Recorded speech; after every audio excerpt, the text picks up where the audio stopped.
안녕하세요. DJ 서영입니다. 오늘의 사연 시작해 보겠습니다. 안녕하세요.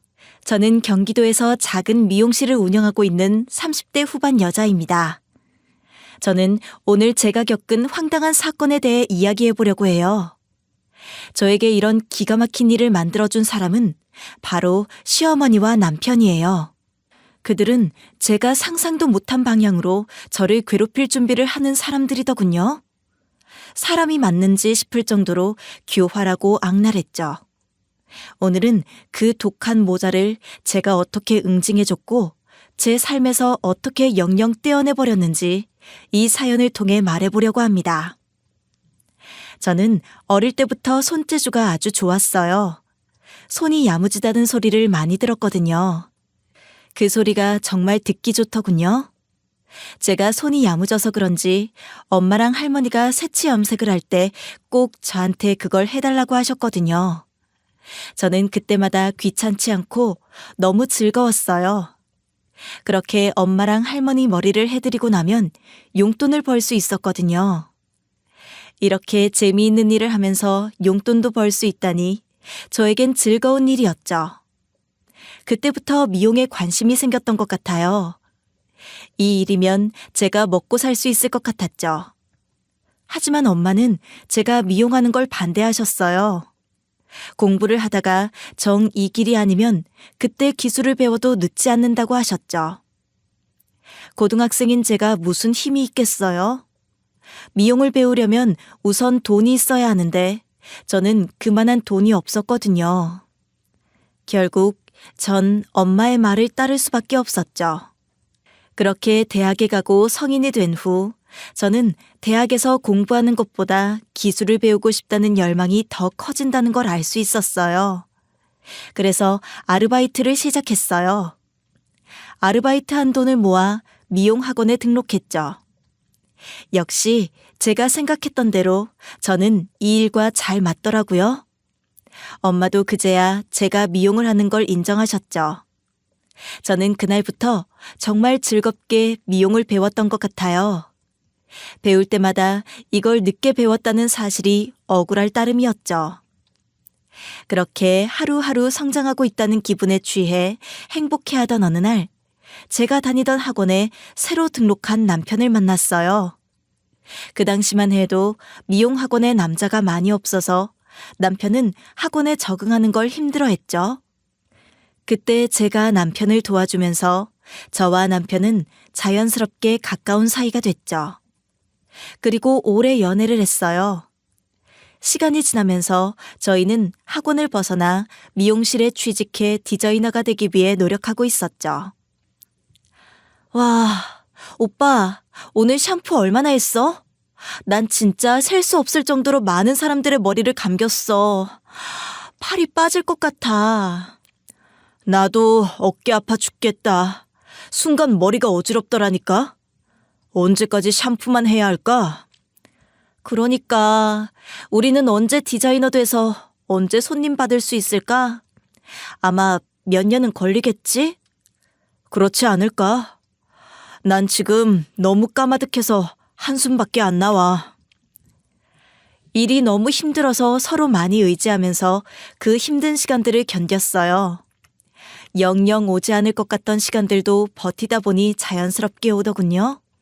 저와 남편은 디자이너를 달고 돈을 벌기 시작하면서 자연스럽게 결혼을 결심하게 된 것 같아요. 저희는 당연하게 결혼을 했어요. 오래 연애를 했던 터라 결혼을 한다면 이 사람과 한다는 확신이 있었죠. 그렇게 결혼식을 올리고 머지않아 저희에게 소중한 딸아이가 찾아왔어요. 딸을 아는 순간을 잊을 수가 없어요. 너무 행복해서 눈물이 다 나더군요. 그 후 제 미래에는 꽃길만 펼쳐져 있을 줄 알았어요. 하지만 그 행복은 오래가지 않았죠. 남편이 언젠가부터 좀 이상하더군요. 근무 시간인데 집에 있지 않나 출근도 잘 안 하는 것 같았어요. 남편에게 출근을 하지 않아도 되냐고 물어보면 자기 근무 시간이 아니라는 말만 돌아왔죠.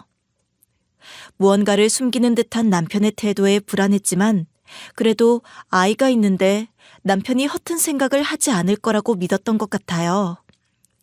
그러나 제 예상은 보기 좋게 빗나갔어요. 나 다니던 미용실 그만뒀어. 당신한테 미리 말 못해서 미안해. 나는 디자이너가 맞지 않는 사람인 것 같아. 그래서 말인데 미용 사업을 좀 해보려고 해. 갑자기 그게 무슨 소리야? 사업이라니. 언제부터 그런 생각을 하고 있던 거야? 오래전부터 생각하고 있었어. 디자이너는 영 내 성격에 맞지 않더라고. 그래서 친한 형이랑 사업에 대해서 많이 이야기했거든? 사업이면 불안정한 거 아니야? 우리 딸 아직 어린데 앞으로 어떡하려고 그래? 걱정하지 마. 내가 하려는 사업은 위험 부담이 적은 상품이니까. 걱정하지 말고 나 믿어주라. 응? 저는 당시 아이를 키우느라 일을 쉬고 있었거든요. 너무 걱정되더라고요. 남편의 사업이 잘 안 되면 꼼짝없이 길거리에 나앉는 신세가 될 수도 있잖아요. 하지만 이미 다니던 직장까지 그만둔 사람을 붙잡을 수 없었죠. 제가 붙잡는다고 붙잡힐 사람도 아니거든요. 남편은 기세등등하더군요. 저는 그저 남편의 사업을 응원하는 수밖에는 없었어요. 남편은 며칠이 지나지 않아 저에게도 이 사업에 돈을 투자하라고 하더군요. 저는 별다른 방법이 없었어요. 당시 제가 일을 하는 것도 아니었으니 남편을 믿을 수밖에 없었죠. 그래서 저도 남편 사업에 모든 돈을 투자했죠. 하지만 몇 년이 지나지 않아 남편은 사업을 쫄딱 말아먹었어요. 하루하루가 지옥이었어요. 빚을 갚으라는 전화가 하루에도 몇 번씩 걸려왔죠. 남편은 밖으로 나갈 생각을 하지 않더군요. 집안에서 술만 마셨어요. 제가 아무리 애원해도 남편은 말을 듣지 않았죠. 당시 살았던 집도 비워줘야 했기에 당장 갈 곳도 없었어요. 저는 이 와중에도 돈을 벌겠다고 친정에 아이를 맡기고 하루 종일 일을 했죠. 보다 못한 친정엄마가 저에게 돈을 주더군요. 우선 이 돈으로 집부터 구해라. 많은 돈은 아니야. 그래도 아이랑 김서방이랑 너희 세 식구 살 수 있는 집은 구할 수 있을 거다. 엄마가 무슨 돈이 있다고 이렇게 큰 돈을 나한테 줘. 엄마, 나 이 돈 못 받아. 잔말 말고 받아. 네 딸 윤서 생각 안 해?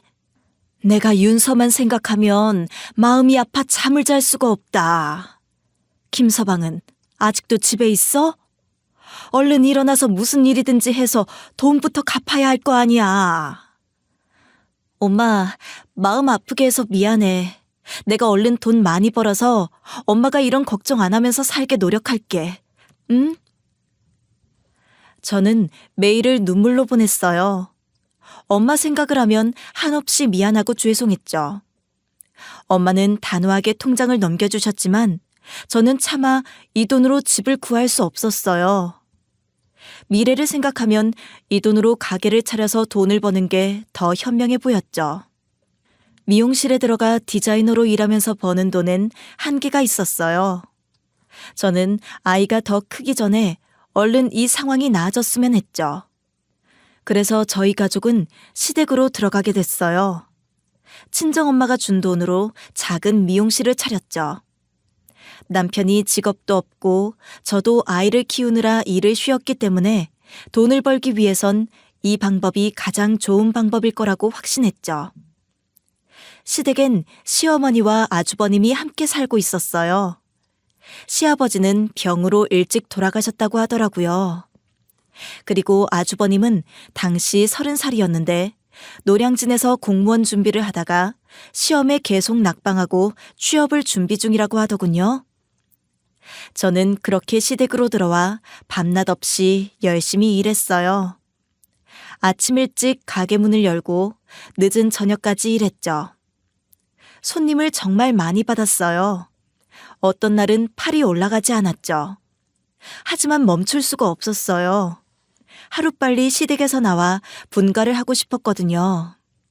하루 종일 손님의 머리를 만지다 보니 10년이 훌쩍 흘러있더군요. 그 사이 저는 동네에서 꽤 유명한 미용실을 운영하는 사람이 되어 있었죠. 10년을 한자리에서 버티면서 많은 단골이 생겼어요. 저는 드디어 10년 만에 분가를 할 수 있을 정도로 돈을 모았어요. 정말 악착같이 돈을 모았죠. 남편은 사업에 실패한 후 미용 관련 제품을 만드는 작은 회사에 취직했어요. 하지만 회사가 아주 작은 회사라 돈은 제가 남편보다 훨씬 잘 벌었죠. 빚을 갚고 나면 그 돈마저 적금하기 힘들었지만 그래도 돈을 모으는 걸 포기할 수 없었어요. 항상 돈을 모으는 것도 저 혼자였죠. 남편에게 돈을 모아야 한다고 하면 남편은 내 월급에 무슨 적금이냐며 화를 내곤 했어요. 남편에게 화가 났지만 저는 분가만 생각하며 열심히 돈을 모았던 것 같아요. 이제 더 이상 미룰 수가 없겠더라고요. 아이도 이제 12살이니 더 늦어지면 안 된다고 생각했죠. 우리 이제 분가하자. 내가 돈은 모을 만큼 모았어. 앞으로 집 보러 다닐 거니까 그렇게 알아. 뭐? 지금 분가를 하겠다고? 당신 지금 그게 무슨 말이야? 우리가 분가하면 우리 어머니는 누가 모셔? 뭐? 어머님을 모신다니? 그게 무슨 소리야? 난 그런 생각 해본 적 없어. 우리가 시댁에 왜 들어왔는지 잊었어? 당신 사업 망하고 갈 곳 없어 들어온 거잖아. 그 이야기는 왜 또 꺼내? 어차피 우리가 어머니 모셨어야 했어. 근데 갑자기 분가라니 말도 안 되는 소리 하지 마. 뭐? 그래서 지금 분가 안 하고 여기서 쭉 살겠다 이 말이야? 그래. 어머니 내가 모실 거니까 그렇게 알아. 정 이사를 가고 싶으면 다 같이 이사를 가자.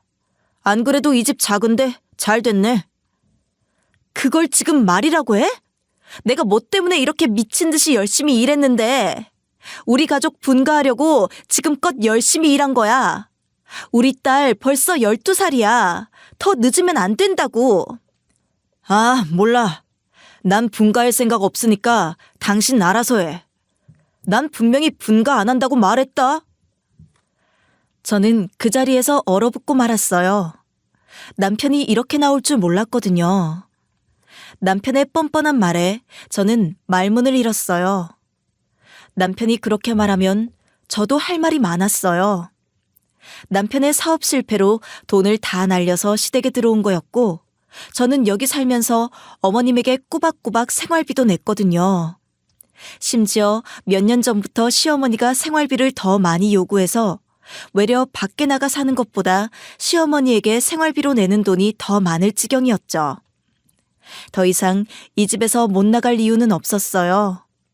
하지만 남편이 절대 안 나간다고 버티더군요. 저는 그날부터 허구한 날 남편과 다투게 됐어요. 남편이 무심한 건 알았지만 이 정도로 무심할지 몰랐어요. 저를 조금이라도 생각해 준다면 단번에 분가를 안 하겠다는 말은 못했을 거예요. 당신은 당신밖에 생각 안 해? 나는 매일 밤 늦게까지 일하면서 아이도 돌보고 시어머니랑 아주버님 눈치 보면서 살고 있어. 당신은 내 생각 하나도 안 해? 어떻게 이럴 수 있어? 아들이 어머니 모시고 사는 게 당연하지. 뭐 새삼스럽게 이 난리야. 난 여기 들어올 때부터 애초에 분가할 생각이 없었어. 뭐? 당신 나한테 안 미안해? 당신이 사업한다고 돈 다 날려서 여기 들어와 산 게 10년이야. 나는 주말도 없이 10년 동안 일만 했다고. 분가 이야기는 더 이상 안 하기로 했잖아. 이미 이전에 끝난 거 아니었어? 난 여기서 나갈 생각이 없다니까. 그래. 근데 어쩌지? 난 여기서 더는 살 생각이 없는데? 돈도 다 내가 모았으니까 난 나갈 거야. 뭐? 당신 계속 이럴 거야? 당신이 어린애야? 안 나간다는데 왜 이렇게 징징거려? 징징거린다고? 어린애 같은 건 당신이지. 내가 분가하겠다고 당신이랑 어머님한테 돈을 달라고 했어? 내가 내 돈 모아서 나가겠다는데 그게 잘못이야? 난 우리 딸이랑 분가할 테니까 그렇게 알아. 이런 말싸움이 며칠간 이어졌어요. 하지만 전 물러날 생각이 없었죠. 남편의 행동을 보니 이번 기회가 아니면 다음에는 더 나가기 힘들 것 같더라고요. 저는 남편에게 져줄 생각이 없었죠. 그랬더니 남편은 이번엔 시어머니를 끌어들이더군요. 제가 퇴근을 하고 집에 돌아오니 시어머니가 거실 한가운데에 앉아 절 쏘아보고 있더라고요. 저는 직감적으로 남편이 모든 사실을 시어머니에게 말했다는 걸 알았죠. 너 무섭더라. 지금껏 호시탐탐 분가하려고 기회를 노리고 있었던 거냐? 너 이럴 수는 없어. 어머님, 저 할 만큼 했다고 생각해요. 일하느라 바빠서 그렇지 어머님이 원하시는 며느리 노릇 다 하면서 살았어요. 저는 이번에 꼭 분가해야겠어요. 뭐? 네 딸 내가 키웠어. 너 지금 경우 없이 이게 뭐 하는 짓이야? 그럼 내가 이 나이 먹고 장가 못 간 첫째 아들 뒷바라지하면서 살라는 거야? 가족이 뭐야? 가족은 힘들 때 돕는 게 가족이야. 어머님, 어머님이 우리 딸 봐주신다고 하셨지만 저는 그렇게 생각 안 해요. 어머님이 윤서 보기 힘들다고 하셔서 윤서 학원만 몇 개 다니는 줄 아세요? 주말에도 저희 엄마가 윤서 봐주시잖아요. 아이가 오죽했으면 어머님 눈치를 봐요? 뭐?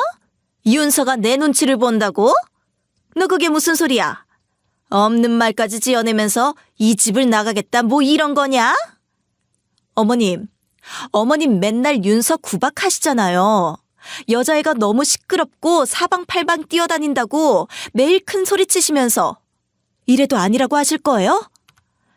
내가 뭐 없는 말 했냐? 이 여자애가 조용히 있어야지. 어디서 맨날 큰 소리를 내?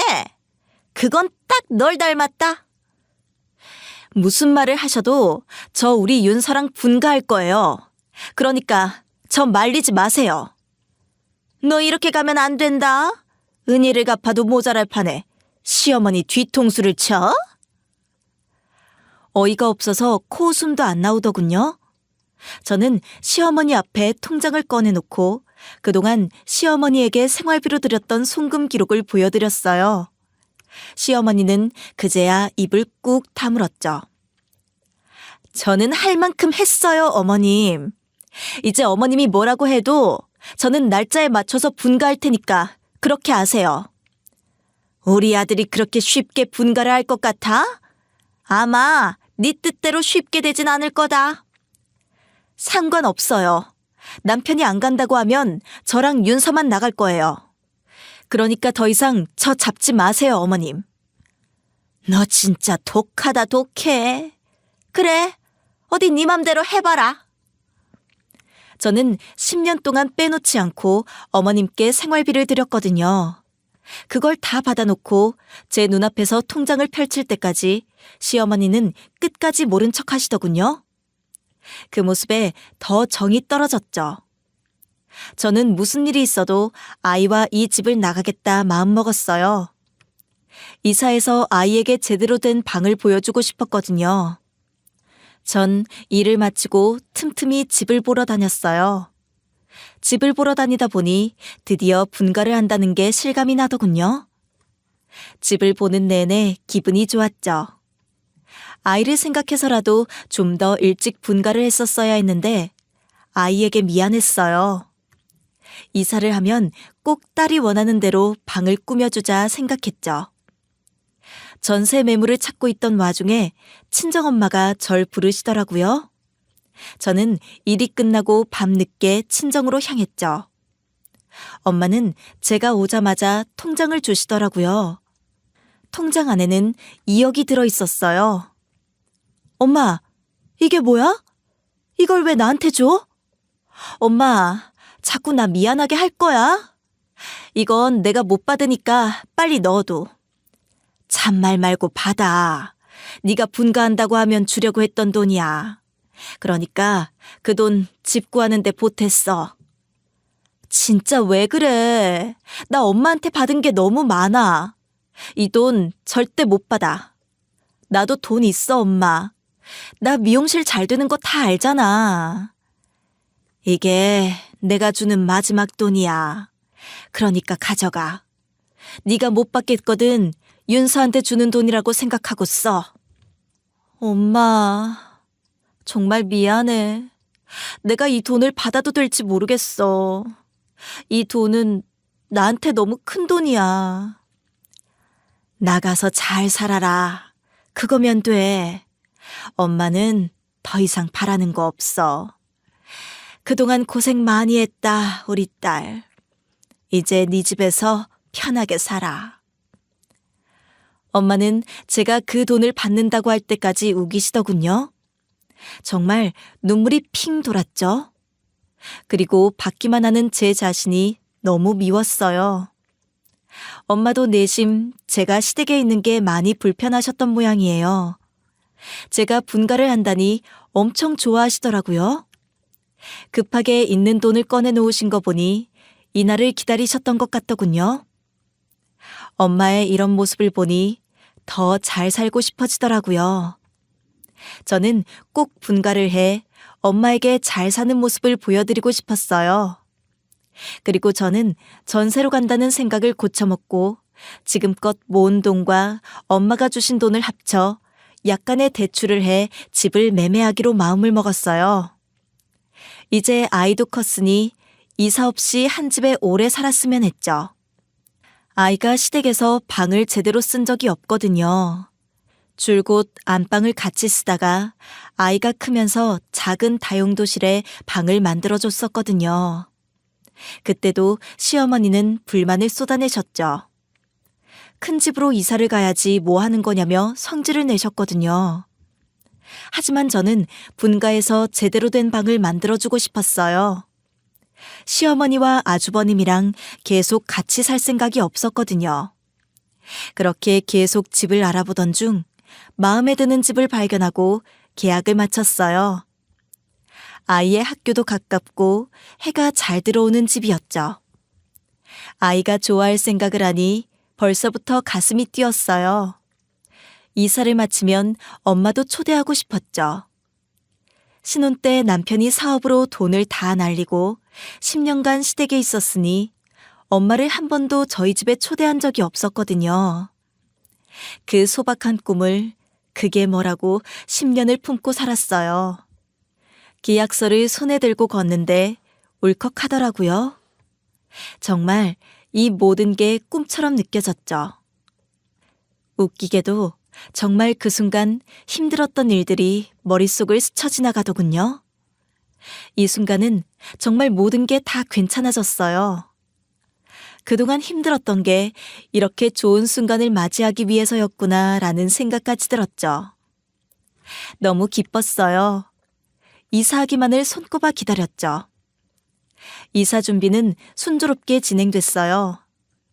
남편이 불만이 많았지만 제가 확고하게 밀어붙이니 남편도 제 의견을 따르는 듯했죠. 아무리 그래도 그렇지 남편도 없이 집을 마음대로 계약해? 당신 정말 멋대로구나. 난 당신이 안 나가는 줄 알았지. 당신 시댁에 있겠다고 했잖아. 우리랑 같이 안 나가는 거 아니었어? 뭐? 당신 지금 나랑 장난해? 나 윤서 아빠야. 내가 왜 우리 딸이랑 떨어져서 지내? 그래 그럼 마음대로 해. 난 당신이 안 나간다고 하면 우리 둘만 나갈 작정이었어. 당신 진짜 독하다. 어떻게 이렇게까지 할 수 있냐?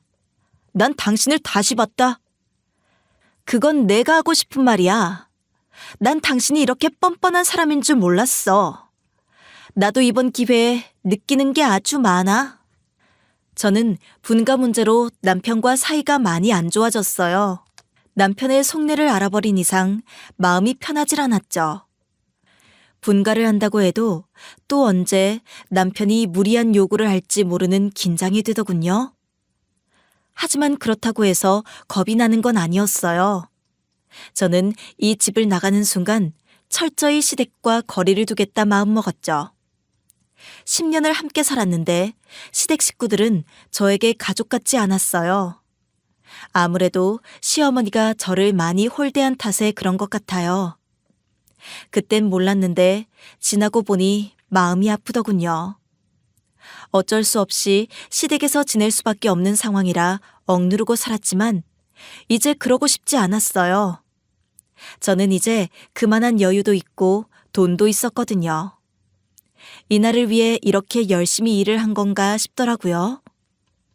10년간 있었던 집을 둘러보는데 아쉬움은커녕 속이 시원하더군요. 당신 분가하는 게 그렇게 좋아? 아주 입이 귀에 걸렸네. 신나 보여. 계속 신날 수 있을까? 왜 시비를 걸어? 그래, 나 분가해서 엄청 좋아. 어떻게 이렇게 살았을까 싶을 정도다. 됐어? 당신은 진짜 좋은 시어머니 만났다. 당신이 10년 동안 고생한 적이 있어? 뭐라고? 당신은 내가 고생한 건 보이지도 않지? 오늘 같은 좋은 날에 싸우지 말자. 조용히 이사할 집으로 가자고. 남편은 하루 종일 입을 비죽거리더군요. 그런 남편의 모습에 속이 터졌어요.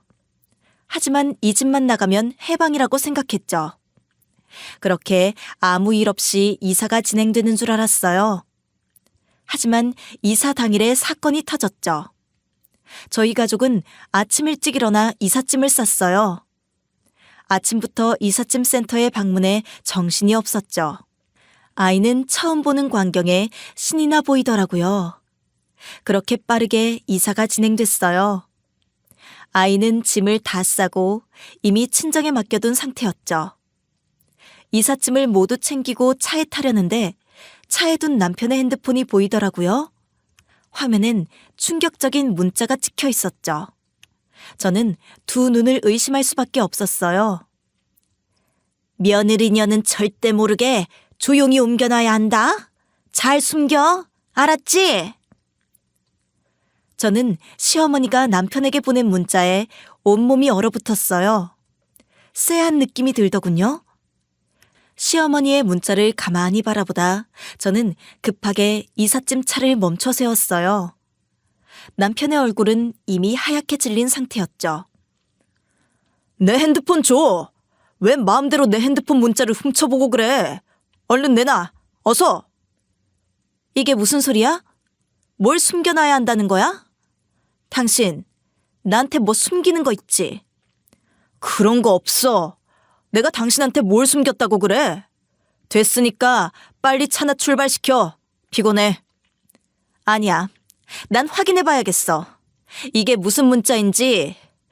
당신, 나한테 정말 할 말 없어? 그럼 내가 무슨 잘못을 했다고 당신한테 이런 소리를 들어야 하는 건데? 남편의 행동이 이상했어요. 뭔가 숨기는 것이 있는 게 분명했죠. 그리고 더군다나 시어머니의 그 문자. 대놓고 이상한 냄새가 풍겼어요. 저는 차에서 이삿짐 센터 사장님에게 양해를 구하고 성큼성큼 짐칸으로 걸음을 옮겼어요. 남편은 그제야 놀란 듯 저를 따라 나왔죠. 지금 이게 뭐 하는 짓이야? 빨리 가자고. 이사 늦어지면 피곤해. 나 배고파 죽겠다니까? 내가 당신이랑 산 세월이 10년이야. 당신 거짓말하는 것도 모를까봐? 아니 빨리 가야 한다니까? 왜 짐을 헤집는 건데? 여보, 그만하고 내려와. 놔. 그렇게 당당하면 당신이 이럴 필요 없잖아? 난 당신 행동이 더 수상해 보이는데? 저는 짐칸의 문을 열고 짐을 헤집었어요.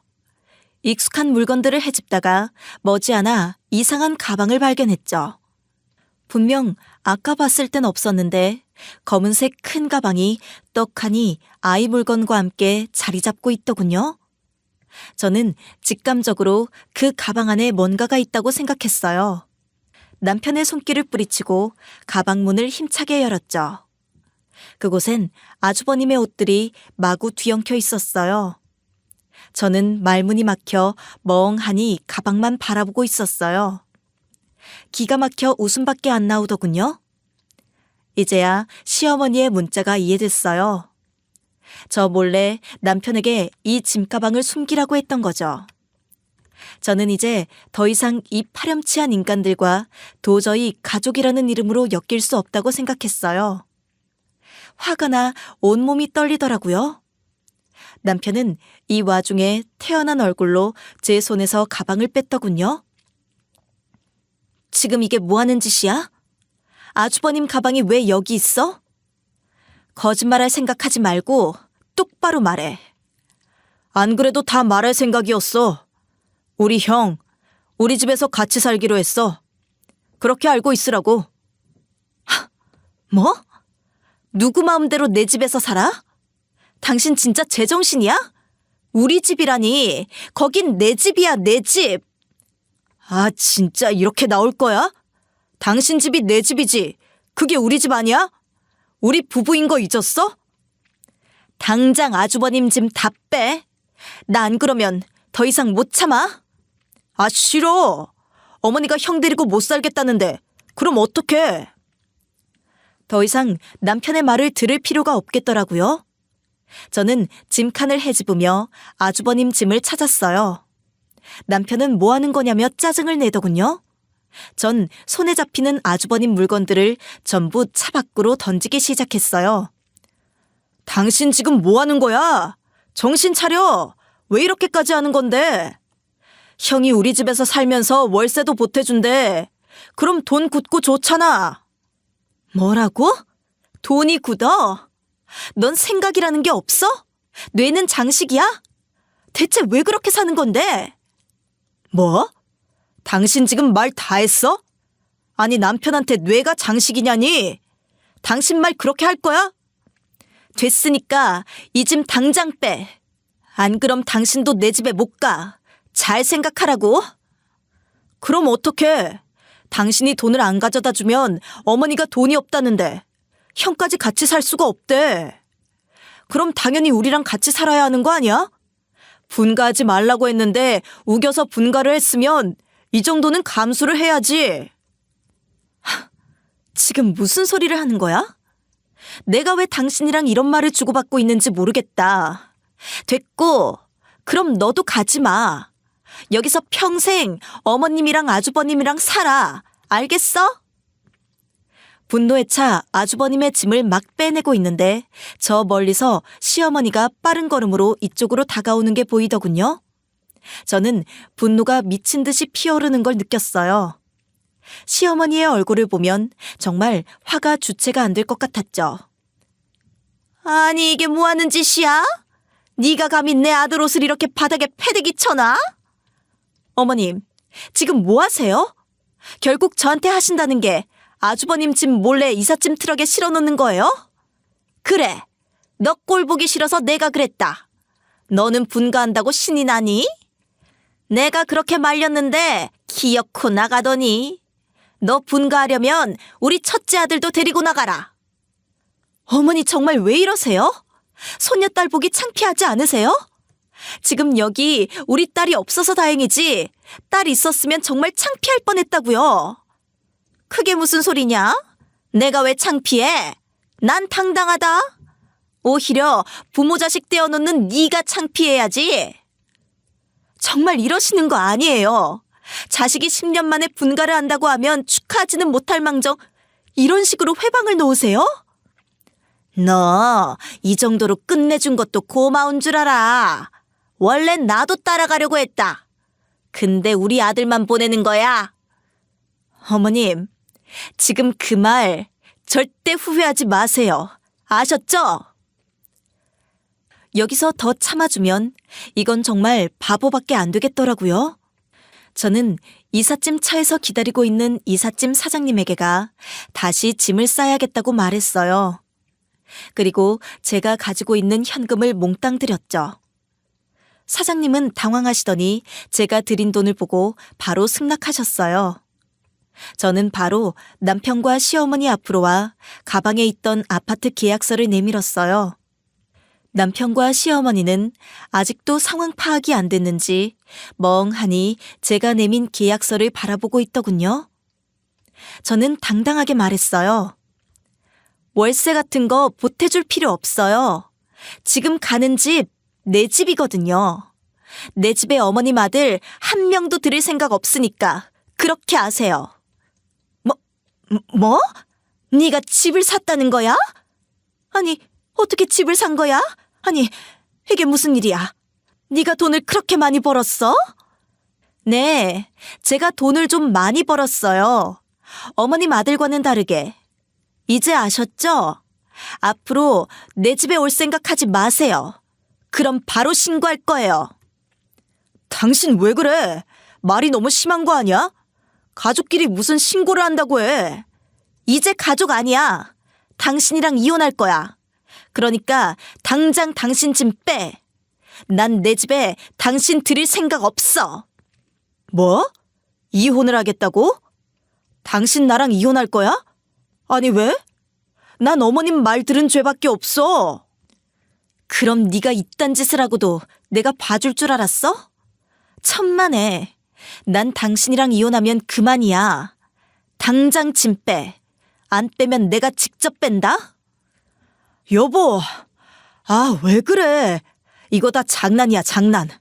내가 진짜 형을 데려갈 리 없잖아. 나 진짜 장난이었어. 남편은 얼굴이 파랗게 질려서 시어머니를 바라보더군요. 시어머니도 이건 자신의 시나리오에 없었는지 당황한 얼굴로 저를 바라보더라고요. 저는 다시 직접 짐칸에 올라가 남편의 물건을 빼내기 시작했어요. 자신의 옷들이 바닥에 힘없이 떨어지는데도 남편은 눈만 껌뻑이며 저를 바라보고 있더군요. 남편과 시어머니 중 정신을 차린 건 시어머니였어요. 시어머니는 제가 던지는 옷을 받아들고 우는 목소리로 말하더군요. 아가, 이제 그만해라. 내가 잘못했다. 내가 잠깐 뭐에 홀렸던 모양이다. 내가 잘못했어. 큰아들 가방은 내가 싹 가지고 올라가마.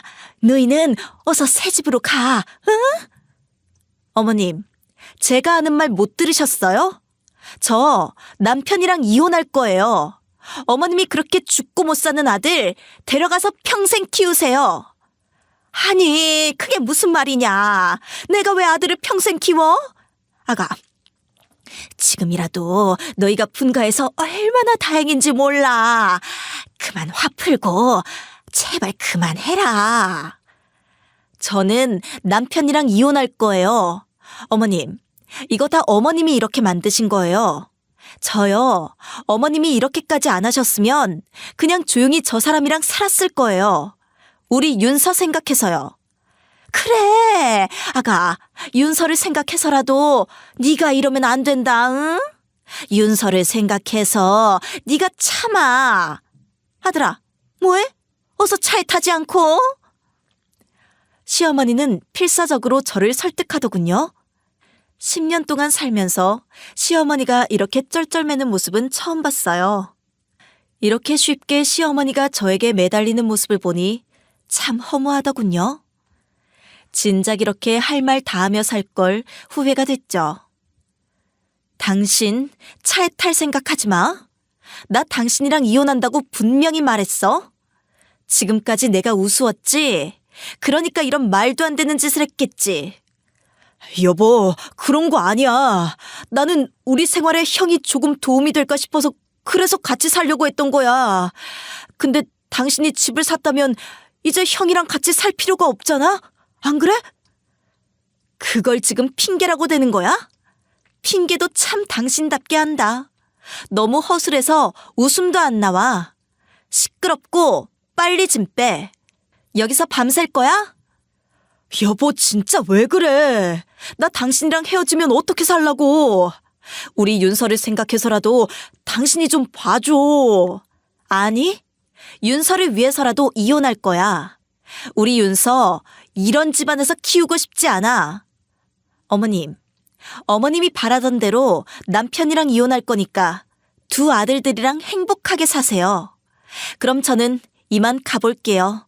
혹시라도 이삿짐 차에 당신 집 남아있으면 여기로 붙여줄 테니까 찾아올 생각하지 마. 알았어?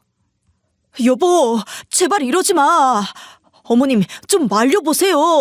어머님 때문에 이렇게 됐잖아요. 뭐라고 말 좀 해보시라고요. 저는 발악하는 남편을 뒤로하고 이삿짐 차에 올라탔어요. 차는 유유히 낡은 아파트 주차장을 빠져나왔죠. 남편은 아직도 자신이 처한 상황이 믿기지 않는 건지 차를 쫓아 뛰더군요. 전 남편을 무시한 채 그대로 이사갈 집으로 향했어요. 집은 제가 생각했던 대로 안락하고 따뜻한 분위기더라고요. 저는 그렇게 남편에게 이혼을 통보한 채 새 집에서 2다리 쭉 뻗고 잠을 잤죠. 행복하더군요. 자꾸만 웃음이 나왔죠. 누가 보면 이혼한 사람이라고 믿기지 않을 만큼요. 이혼이 이렇게 행복한 건 줄 알았으면 진작 했을 텐데 아쉬울 지경이었죠. 전 남편과 착실히 이혼 준비를 하기 시작했어요. 남편과는 나눌 재산도 없어서 재산 분할도 수월했죠. 이혼 소송은 빠르게 진행됐어요. 그리고 머지않아 남편과 전 결혼 12년 만에 남남이 되었죠. 아쉬움보단 기쁘더라고요. 저도 제가 이렇게까지 이혼을 기뻐할지 몰랐어요. 그렇게 홀가분해진 마음으로 저는 딸아이와 새 집에서 행복한 시간을 보내고 있었죠. 엄마, 이거 내 침대야? 이건 내 책상이고? 너무 좋아. 엄마, 내가 우주 좋아하는 거 어떻게 알았어? 우주 이불 너무 예뻐. 엄마는 우리 윤서 좋아하는 거 다 알고 있어. 엄마가 항상 바빠서 윤서 좋아하는 것도 모르는 줄 알았구나. 미안해. 엄마가 앞으로는 우리 윤서랑 많이 놀아줄게. 자, 약속. 약속? 엄마, 우리 이렇게 넓은 집에서 사는 거야? 나 이제 친구들 우리 집에 데려와도 돼? 그럼 다 데려와. 엄마가 맛있는 음식도 만들어줄게. 알았지? 아싸! 엄마 최고야. 나 이제 방에서 안 나올래. 내 방 너무 마음에 들어. 윤서야, 그래도 엄마랑 있을 땐 엄마랑 거실에 있으면 안 돼? 윤서가 윤서 방만 너무 좋아하면 엄마 좀 슬픈데? 엄마도 참. 알았어. 내가 엄마 있을 땐 엄마를 위해서 여기 있어줄게. 그러니까 걱정하지 마. 이 소소한 일상들이 너무 소중해서 오래 간직하고 싶었어요. 아이가 이렇게 행복해하는 모습을 보니 그동안 고생했던 일이 아무것도 아닌 것처럼 느껴졌죠. 그리고 딸아이는 제가 생각한 것보다 훨씬 어른스럽더군요. 제가 조심스럽게 아이에게 앞으로 아빠와 살 수 없을 것 같다고 하자 아이는 담담하게 고개를 끄덕였어요. 엄마, 난 괜찮아. 우리 반에도 엄마나 아빠랑만 사는 친구들 꽤 많아. 난 엄마만 있어도 괜찮아. 아빠는 가끔 얼굴 보지 뭐. 윤서야, 그렇게 말해줘서 고마워. 엄마는 윤서가 아빠 보고 싶으면 참지 않았으면 좋겠어. 아빠 보고 싶을 땐 꼭 엄마한테 말해줘. 언제든 윤서가 원하면 아빠 만나게 해줄게. 알았어, 엄마. 엄마, 나 배고파. 햄버거 사주면 안 돼? 우리 집 앞에 햄버거 팔잖아. 딸아이가 진짜 강한 건지 강한 척하는 건지 잘 모르겠지만 그래도 바뀐 상황에 잘 적응하는 것 같아 다행이라고 생각했어요. 딸아이에게 한없이 감사했죠. 그렇게 믿을 수 없을 정도로 행복만 계속되던 어느 날 저희 집으로 불청객이 찾아왔어요. 현관 밖엔 남편과 시어머니가 있었죠. 남편은 우습게도 짐가방을 들고 제 앞에 서 있었어요. 딸이 자고 있던 터라 큰 소리는 내지 못하고 빠르게 문을 닫으려 했죠. 시어머니가 다급하게 문을 붙잡더군요. 아가, 잘 있었어? 집이 너무 좋다. 윤서가 많이 좋아하지? 할머니가 보고 싶다는 말은 하네? 네, 그런 소리 안 했어요. 어머님, 이제 그만하세요. 제가 말씀드렸잖아요. 이런다고 제 마음 변하지 않아요. 지금이라도 늦지 않았다. 너희 이혼은 하지 마라, 응? 내가 잘못했어. 우리 아들 좀 봐라. 너 그렇게 가고 살이 쭉 빠졌다. 어머님, 늦었어요. 그만 가세요. 윤서 자고 있어요. 깨면 곤란하다고요. 윤서 깨면 더 좋지. 아빠도 보고 할머니도 보고. 아가, 이렇게 가족이랑 생이별 시키는 거 그건 못할 짓이다. 너도 잘 알잖아. 윤서가 아빠 보고 싶다고 하면 언제든 만나게 해줄 거예요. 그때 보시면 되잖아요. 얼른 돌아가세요. 이렇게 갈 수는 없다. 우리 아들 한 번만 용서해주라. 응? 아가, 내가 이렇게 부탁하마. 아휴, 너도 빨리 빌어라. 어서. 시어머니의 말에 남편은 짐가방을 든 채 저에게 애원하더군요.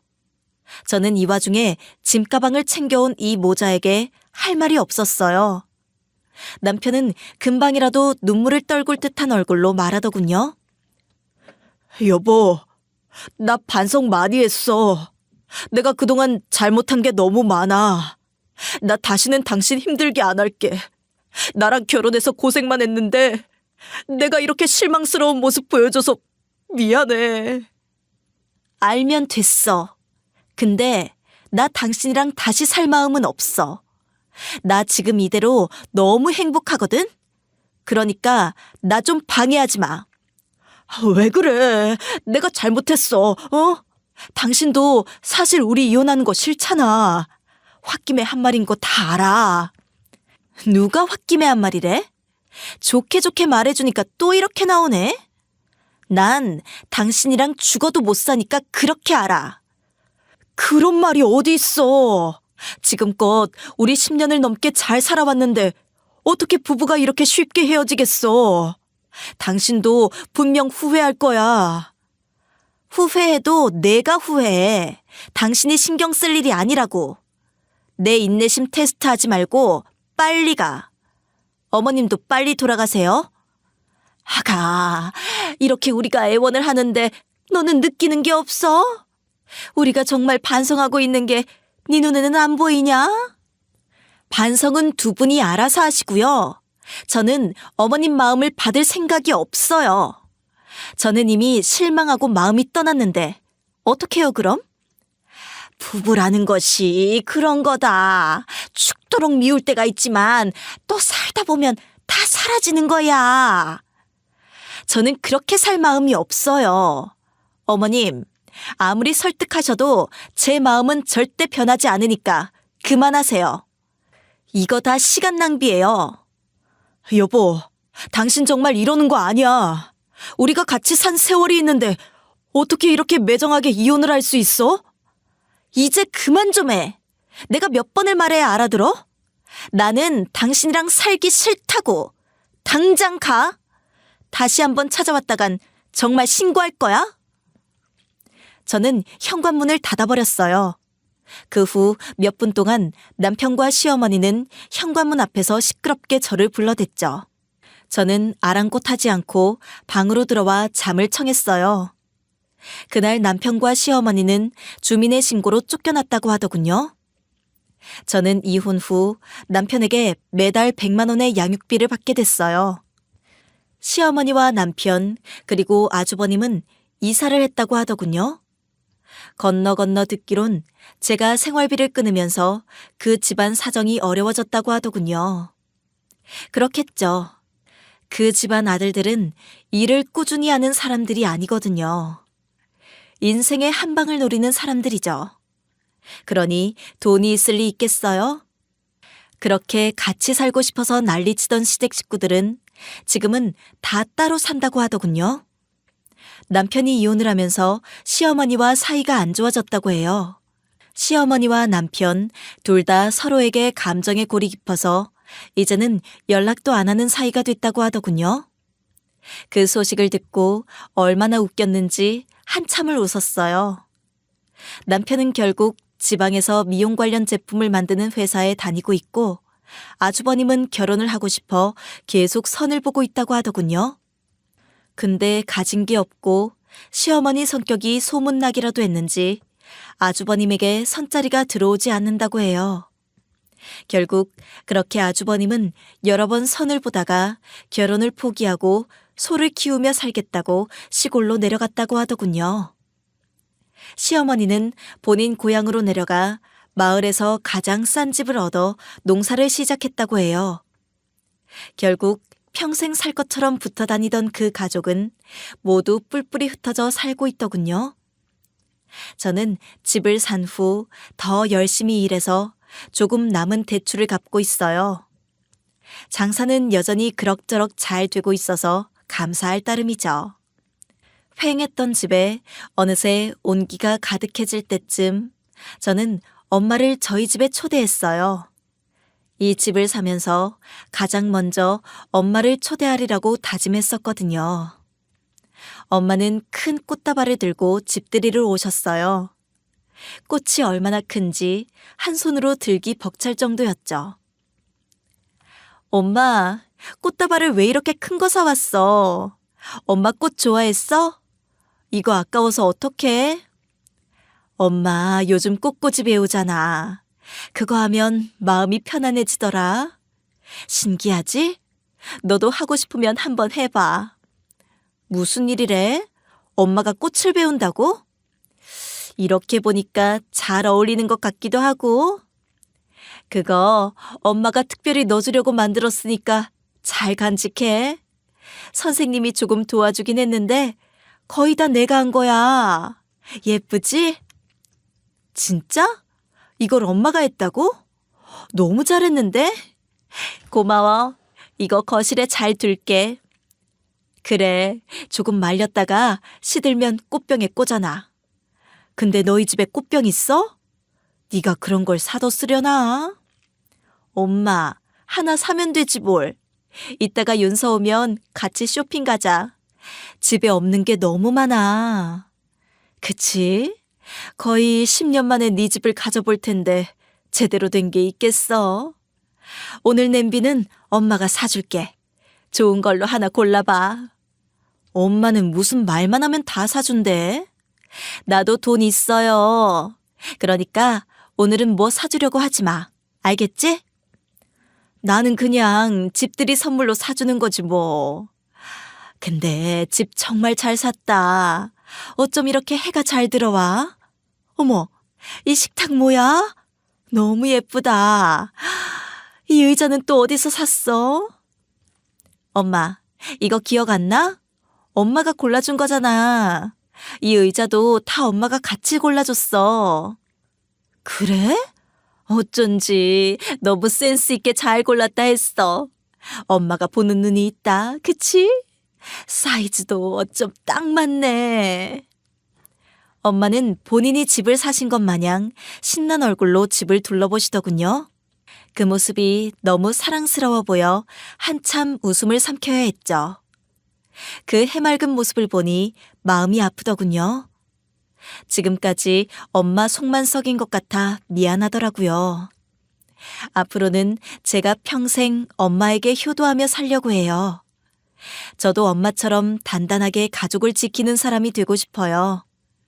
가장 위태로울 때 엄마가 저를 지켜주셨던 것처럼요. 저는 이렇게 친정을 오가며 딸과 잘 살고 있어요. 딸은 이사한 후 몰라보게 밝아졌죠. 여러분, 저는 비록 우여곡절이 많았지만 지금은 제가 원하는 삶을 살고 있어요. 이 삶을 얻기까지 많은 시간이 걸렸죠. 아마 제 마음의 소리에 더 귀 기울였으면 저는 더 빠르게 행복에 가까워졌을지도 몰라요. 이 사연을 보내면서 바쁘다는 핑계로 제가 진짜 원하던 삶을 놓치고 있었던 게 아닐까 하는 생각이 들더라고요. 이 사연을 듣고 계신 여러분은 저보다 용기 있게 자신이 원하는 삶을 살길 바랄게요. 내가 진짜 원하는 게 뭔지 알고 나니 더 행복하더라고요. 그럼 제 사연을 여기서 마칩니다. 함께 해주신 여러분, 감사합니다.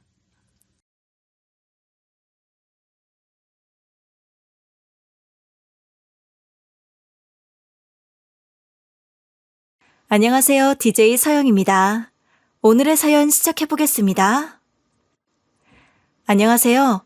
저는 서울에 살고 있는 40대 초반 여자입니다. 저는 문구 회사에서 오래 디자이너로 일했어요. 남편과는 지인의 소개로 20대 후반에 만났죠. 남편은 당시 화장품 회사의 재무팀으로 일하고 있었어요. 얼핏 보면 저희는 비슷한 점이 없지만 좋아하는 게 비슷했죠. 그래서 자연스럽게 가까워졌던 것 같아요. 남편과 저는 스포츠를 좋아해서 통하는 게 많았어요. 특히 야구를 좋아했는데 주말이면 둘이 야구를 보러 다닐 정도였죠. 그렇게 남들처럼 평범하게 연애하다가 결혼하게 됐어요. 그런데 결혼은 정말 현실이더군요. 저희는 집을 구하는 과정이 좀 복잡했어요. 신혼집을 매매로 구입하기로 결정하면서 여러 가지 현실적인 문제에 부딪혔거든요. 저희는 결혼식을 올리고 나서도 집을 구하지 못해서 남편이 결혼 전 혼자 살던 작은 빌라에서 살았어요. 아직 그 집의 계약이 남아 있었거든요. 첫 번째로 봤던 집이랑 비교해서 어때? 나는 이 아파트가 직장이랑 가까운 곳 좋은 것 같은데? 그래? 나는 사실 지금 본 집보다 첫 번째로 본 집이 마음에 들긴 해. 해도 잘 들어오고 층수도 괜찮았고. 근데 거기는 매매가가 너무 높았지? 그렇긴 하지. 우리가 가지고 있는 예산을 한참 초과하니까.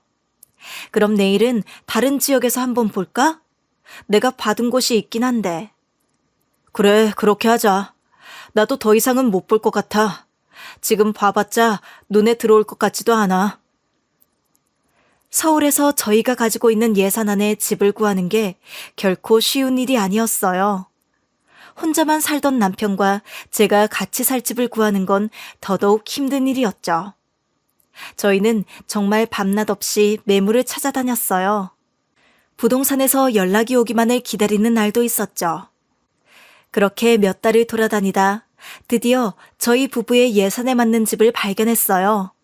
그 집은 제 직장과 조금 멀지만 교통이 잘 되어 있었고 주변에 공원도 있었어요. 무엇보다 저희 예산에 얼추 맞았죠. 이전에 봤던 집들과 비교해봐도 가격대에 비해 굉장히 만족도가 높은 집이었어요. 남편과 이 집을 계약하기로 하고 어느 정도 합의가 끝났을 때 남편이 갑자기 뜬금없는 말을 하더군요. 어머니와 통화를 해야겠다고 했죠. 저는 영문도 모르고 남편이 건네주는 핸드폰을 들고 시어머니와 통화를 하게 되었어요. 그래, 윤정이냐? 넌 왜 나한테 연락도 없이 집을 구하려고 하니? 시어머니한테 허락을 받고 집을 결정해야 하는 거 아니야? 어머님, 남편이 말 안 했나 봐요. 저희 집 구했는데. 궁금하시면 지금 사진 찍어서 보내드릴게요. 아니다. 내가 직접 가서 봐야겠다. 너희가 구한 집을 내가 어떻게 믿겠어?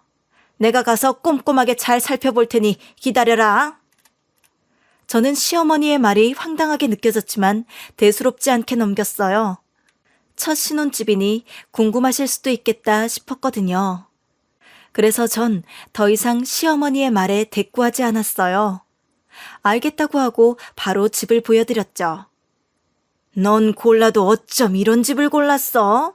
이 집은 위치상 복이 들어오지 않는다. 운이 나쁜 집이야. 어머니, 여기 저희가 힘들게 찾은 집인데 이곳이 다른 곳보다 저렴하고 저희가 만족할 만한 조건을 어느 정도 갖춘 집이거든요.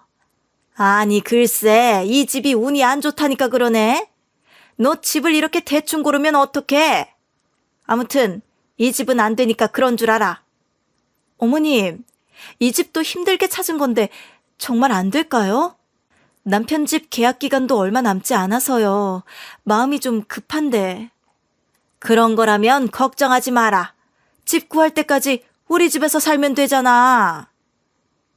결국 저는 그 집을 포기할 수밖에 없었어요. 남편은 이 집이 좋다고 할 땐 언제고 시어머니 말 한마디에 입을 꾹 다물고 있더군요. 그 모습에 얼마나 열불이 나던지 화도 났지만 시간이 없었어요. 어서 빨리 다른 집을 찾아야 했죠. 몸도 몸이지만 정신이 너무 힘들었어요. 이제 더 이상 볼 집도 없을 것 같았죠. 하지만 집을 사기로 마음먹었으니 대충 볼 수 없었어요. 그러다 제 마음에 쏙 드는 집을 발견했죠. 남편도 마음에 들어 하더군요. 그리고 시어머니까지 군말 없이 괜찮다고 한 집이었죠. 하지만 문제가 있었어요. 집이 너무 비쌌거든요. 대출을 예상하고 있었어도 그 금액은 너무 부담스러웠어요. 깊은 고민에 빠질 무렵 제 남동생이 군말 없이 1억을 지원해줬어요. 그런 고민이 있으면 진작 말을 하지. 내가 해줄 수 있는 데까지는 해줄 수 있는데. 너무 미안해서 그랬지. 누나가 돼서 해준 것도 없는데 받기만 해서 되겠어? 그런 게 어딨어. 나 처음 사업 시작할 때 누나가 많이 도와줬잖아. 그거면 됐어. 그게 얼마나 한다고 이렇게 큰 돈을 주냐? 아무튼 고마워. 내가 이 돈은 꼭 갚을게. 갚을 수 있을 때 줘. 부담 갖지 말고. 부모님한테도 내가 따로 말해뒀으니까 신경 쓰지 마. 남동생이 사업을 하고 있어서 어린 나이에 큰 돈을 번 편이었거든요. 그래서 그런가? 저의 이런 고민을 알고 흔쾌히 1억을 빌려주며 집을 사는데 보탰으라고 하더군요. 동생이지만 정말 든든했어요. 제가 부족한 1억을 들고 나타나자 남편은 자존심이 상한 듯 했죠. 동생이 이 돈을 빌려줬다니까 남편은 처남이 그렇게 돈이 많냐며 비아냥거리듯 묻기도 하더라고요. 하지만 제 귀엔 그런 남편의 목소리가 들리지 않았어요. 그땐 내 집을 산다는 꿈에 부풀어 있었으니까요. 그러나 대출을 많이 받는 건 어쩔 수 없었어요. 대출을 받을 수 있는 건 다 받아서 집을 매매했죠. 저는 하루빨리 대출을 갚고 싶어서 열심히 노력했어요. 절약도 필수로 했고요. 근데 남편은 이런 제 노력을 비웃기라도 하는 듯 가사에는 관심이 없어 보이더군요. 그래도 마냥 행복했던 것 같아요. 그러나 제 행복을 그리 오래가지 않았어요. 이사를 하면 이전에 가지고 있던 문제가 다 해결될 것이라고 생각했던 것 같아요.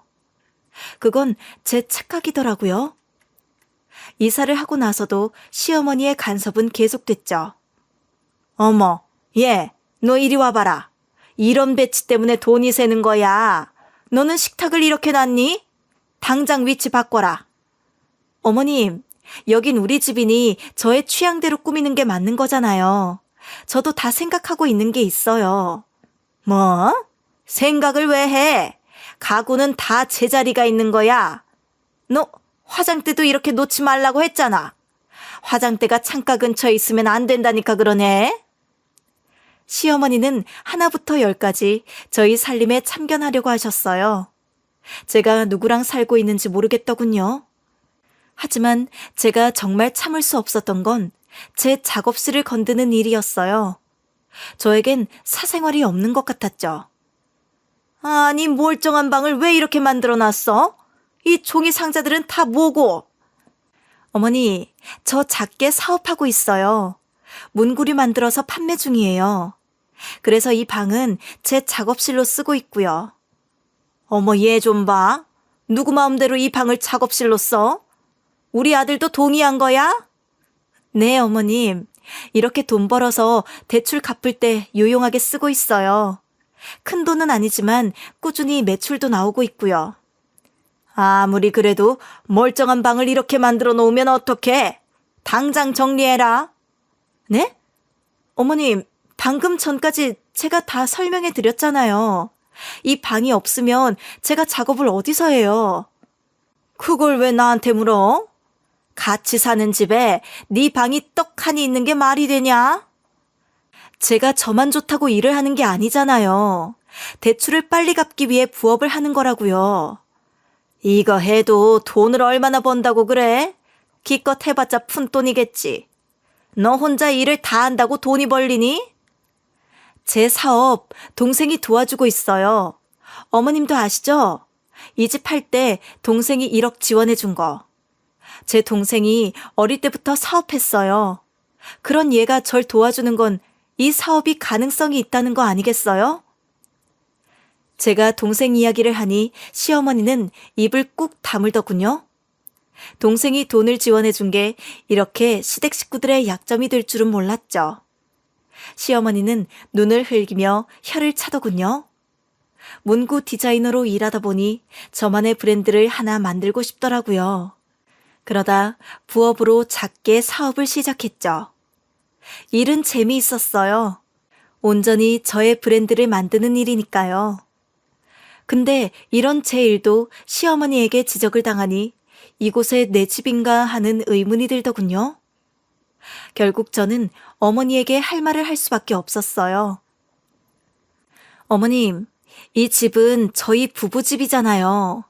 저랑 남편이 알아서 하고 싶어요. 앞으로 이렇게 말없이 오시는 것도 자제해 주시고 가급적이면 주자 방문하는 건 자제해 주세요. 뭐? 지금 나한테 내 아들 집에 오지 말라는 거냐? 그런 게 아니잖아요. 어머님, 어머님이 제 의견은 하나도 듣지 않으니까 하는 소리예요. 오늘도 저 연차라는 소리 듣고 오셨다고 했죠?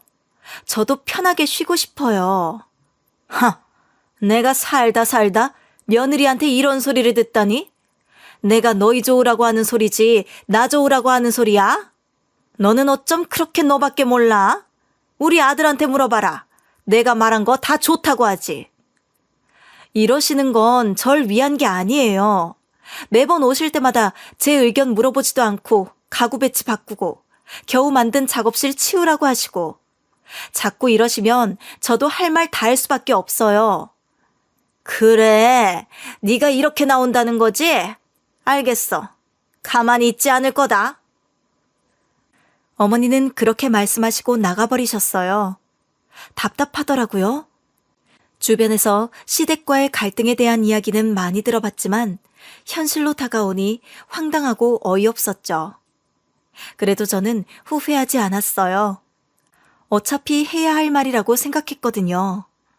그런데 남편은 시어머니에게 무슨 말을 들었는지 저에게 전화를 해 따지더군요. 시어머니가 큰 소리치고 가셨으니 어느 정도 예상은 했지만 남편이 이렇게까지 시어머니 편을 들 줄 몰랐어요. 당신은 왜 엄마를 서운하게 하는 거야? 당신 꼭 그렇게 어머니한테 쌀쌀맞게 말을 해야 해? 어머님이 집에 와서 가구며 내 작업실이며 마음대로 하시려고 하는데 그걸 보고만 있어? 엄마 눈엔 그게 더 좋을 수도 있지. 엄마가 당신보다 살림을 훨씬 오래 하셨는데 믿고 맡길 수 있는 거 아니야? 믿고 맡기다니? 내 집인데 어떻게 다 어머님 마음대로 해? 그리고 다른 건 몰라도 작업실은 치우라고 하시면 안 되지. 대출금 갚으려고 일을 하는 거잖아. 누가 보면 당신 혼자 대출금 다 갚는 줄 알겠다. 나는 일 안 해? 지금까지 내가 다 갚는 것도 사실이잖아. 당신은 생활비만 내는 정도고. 돈 이야기를 하니 남편은 또 이 문제를 회피하더군요. 그러면서도 왜 자꾸 돈 이야기를 하면서 짜증을 냈죠. 실제로 대출금은 거의 제가 내고 있었어요. 남편은 같이 내는 생활비 외엔 돈을 줄 생각을 안 하더군요. 제가 남편보다 소득이 더 높은 편이니 처음엔 그 정도는 감수했지만 시간이 지나도 남편은 더 노력할 생각을 안 하더군요. 이런 걸로 몇 번 말싸움을 할 수밖에 없었죠. 그때마다 남편은 알겠다며 회피하기 바빴어요. 안 그래도 남편이랑 다툴 일이 많은데 시댁 문제까지 더해지니 사이가 급격하게 나빠졌던 것 같아요. 그러다 남편을 다시 보게 된 계기가 생겼어요. 하루는 동생이 저희 집에 왔어요. 다른 건 아니고 일 때문에요. 저는 동생의 도움을 받아 사업을 하고 있잖아요. 항상 배송 일은 동생이 맡아서 해줬어요. 동생도 사업을 하면서 택배 회사와 거래가 되어 있었기 때문에 동생이 택배를 보내주곤 했죠. 그러면서 주문이 많은 날엔 동생이 포장도 도와주고 검사도 도와줬거든요. 평소에도 동생이 저희 집에 일 처리하러 자주 오는 걸 알면서 남편은 처남이 왜 오냐며 심드렁 하더군요. 저는 남편의 행동을 이해할 수 없었어요. 몰랐던 일도 아닌데 저런 말을 굳이 왜 하는 건지 알 수도 없었고요. 근데 동생이 와서 남편에게 인사를 해도 남편은 인사를 받는 둥 마는 둥 하더니 방 안으로 들어갔어요. 동생에게 미안하더군요. 일을 도와주러 온 건데 왜 눈치를 봐야 하나 싶더라고요. 동생을 보내고 나니 남편은 거실로 나와 저에게 따지더군요. 처남은 우리 집에 마음대로 오면서 왜 우리 엄마는 우리 집에 못 오게 하는데? 그것 때문에 화나서 인사도 제대로 안 받아줬니? 그래, 당신 진짜 웃긴다. 이렇게 할 거면 처남도 우리 집에 오지 말라고 해. 동생은 내 일 도와주러 집에 오는 거잖아. 동생이 당신 쉬는 걸 방해해? 그럼 우리 엄마는 뭐 당신 방해했어? 살림 도와주러 오신 거잖아. 살림을 도와주러 오셨다고? 집에 오셔서 하루 종일 잔소리만 하시다 마음대로 가구며 물건이며 옮겨버리는 게 도와주러 오신 거야? 나도 처남 오는 거 불편해. 엄마도 그건 당신이 잘못했다고 하더라. 당신 맨날 어머님이랑 무슨 이야기를 그렇게 하는 거야? 둘이 놔두고 그런 얘기하면 재미있어? 솔직히 당신이 먼저 잘못한 거잖아. 엄마는 못 오고 처남만 집에 오는 게 어디 있어? 저는 남편의 말을 그냥 무시해버렸어요. 더 이상 남편을 상대하고 싶지 않더라고요. 남편은 처음에 억울한 듯 저에게 따졌지만 이내 포기해버렸죠. 동생이 다녀간 다음 날 시어머니에게 또 전화가 왔어요. 사돈 총각이 자주 드나들면 우리 아들이 얼마나 불편하겠어. 우리 아들도 주말에 쉬는 거다. 어머님, 그럼 제가 돈을 더 안 벌었으면 좋겠어요? 그럼 남편이 저만큼 대출금을 갚을 수 있어야 해요. 그럼 계속 이렇게 사돈 총각을 드나들게 하겠다는 거야? 나 내쫓을 때는 언제고? 아니, 됐다. 당장 방법을 찾아. 그렇다고 밖에 작업실을 얻을 순 없잖아요. 돈 벌려고 하는 일인데 돈을 더 쓸 수 없어요. 네가 사돈 총각이 있는 곳으로 가면 되잖아. 우리 아들 불편하게 하지 말고. 저는 더 이상 참을 수가 없었어요. 시어머니도 시어머니지만 저의 분노는 남편에게 많이 향해 있었죠. 모든 싸움에 시어머니를 개입시키는 남편을 이해할 수 없었어요. 남편에게 제대로 말을 해야겠다 싶었던 것 같아요. 이 사건의 문제점을 정확하게 인식시켜야 남편도 더 이상 저런 말을 안 할 것 같았죠. 전 그동안 시어머니에게 가지고 있던 불만과 고충을 남편에게 설명했어요. 여긴 우리 집이잖아. 근데 어머님이 매일같이 오셔서 가구며 가전이며 심지어 내 물건들을 마음대로 옮기셔. 이 집에 살고 있는 건 우리 아니야? 여기 사는 내가 이게 편해서 이렇게 둔 건데 이곳에 살지도 않는 어머님이 이러시는 거 선 넘었다고 생각해. 엄마가 우리를 위해서 그러는 거 아니야. 나쁜 마음 먹고 그러시는 것도 아니잖아. 우리를 위해서라면 선은 지키셔야지. 여긴 우리가 사는 공간이잖아. 어머님이 아니라. 남편은 제가 강경한 태도로 나오자 꼬리를 내리는 듯 했어요. 제가 하나하나 조목조목 따지자 남편은 제 눈치를 보기 시작했죠. 남편이 저러고도 다시 투덜거리는 걸 많이 봤기에 확실히 해두고자 했어요. 그리고 내가 이렇게까지 말 안 하려고 했는데 당신은 가사에 너무 관심 없는 거 아니야? 대출금이 얼마나 나오는지 얼마나 갚아야 하는지 알지도 못하면서 매일 불만만 말하는데 이런 식이면 나도 더 이상 당신 이야기 못 들어줘. 갑자기 왜 또 대출 이야기를 하고 그래? 나도 안 갚으려고 하는 게 아니라 못 갚는 거잖아. 그러니까 당신도 양심이 있으면 이제 그만하라는 거야. 내가 꼭 이런 말까지 해야 해? 아니, 나는 엄마가 자꾸 뭐라고 하시니까. 알았어. 나도 조심할게. 더 이상 선 넘지 말자. 계속 이러면 나도 당신이랑 못 살아. 제가 갑자기 현실적인 이야기를 하자 남편은 입을 꾹 다물더라고요. 그도 그럴 게 제가 돈을 더 많이 벌고 있는 상황이었고 대출금도 제가 더 많이 내고 있는 상황이었기 때문에 남편은 경제적인 이야기만 꺼내면 위축됐어요. 그리고 이 집을 살 때도 동생이 큰 돈을 지원해 줬으니 집 이야기만 나오면 남편은 말을 아끼는 눈치였죠. 남편은 여전히 불만이 있는 듯 했지만 그제야 입을 다물었어요. 이렇게 남편에게 할 말을 하고 나자 속이 시원하더라고요. 제 말을 들은 척도 하지 않으면 어쩌나 했는데 생각보다 남편은 저의 말을 수용하는 듯 했죠. 그리고 더 놀라운 건 시어머니의 태도였어요. 시어머니는 다음날 저에게 전화해서 말씀하시더군요. 그래, 내가 널 좀 서운하게 했지? 앞으로 조심할게. 네가 대출금을 많이 갚느라 고생한다. 네? 어머님, 그 말 진심이세요? 그럼 진심이지. 내가 그동안 너무 내 아들만 생각했어. 며느리를 진작에 챙겼어야 했는데. 그렇게 말씀해 주시니 감사하긴 한데 너무 갑작스러워서 당황스럽네요. 앞으로 내가 많이 챙길 테니까 화 풀어라, 아가. 당장 스트레스였던 문제를 해결했다는 기쁨에 이것저것 따지지 않은 것 같아요.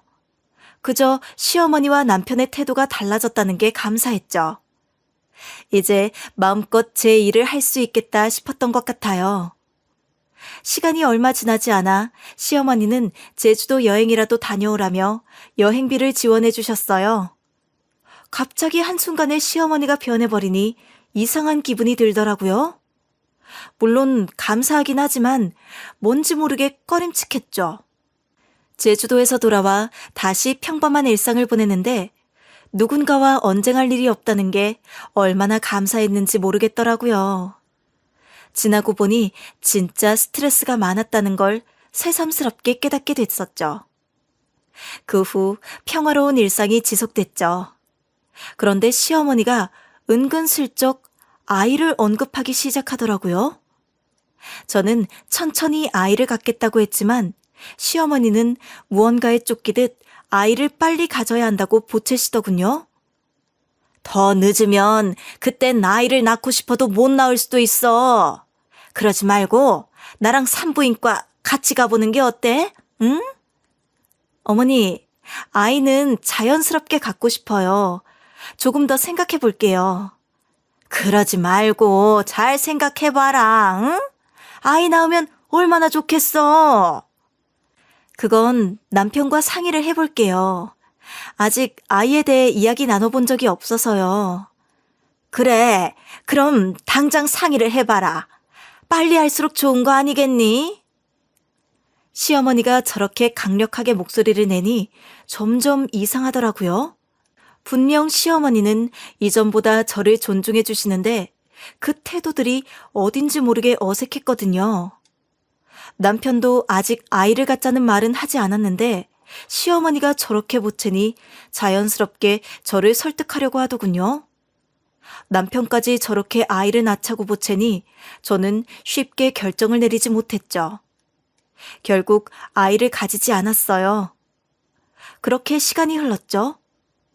저와 남편과 사이가 좋은 것도 아니었고 나쁜 것도 아닌 채로 어영부영 지냈어요. 물론 신혼 초에는 많이 싸웠지만 시간이 지나니 그 싸움도 줄어들더군요. 사이가 좋아서 싸움을 안 하는 게 아니라 싸움까지 가는 것도 귀찮은 일이라고 생각했던 것 같아요. 겉보기에는 사이가 좋은 부부라고 할지 모르겠지만 속은 텅 비어있는 느낌이랄까요? 남편과 제 사이는 계속 그 상태였던 것 같아요. 사실 어떻게 살았는지도 모르게 하루를 바쁘게 보냈죠. 저는 대출을 갚는 데 의미를 둔 것 같아요. 제가 가장 중요하게 생각하는 건 집이었거든요. 집을 가져야 평온한 삶을 가질 수 있다고 생각했던 것 같아요.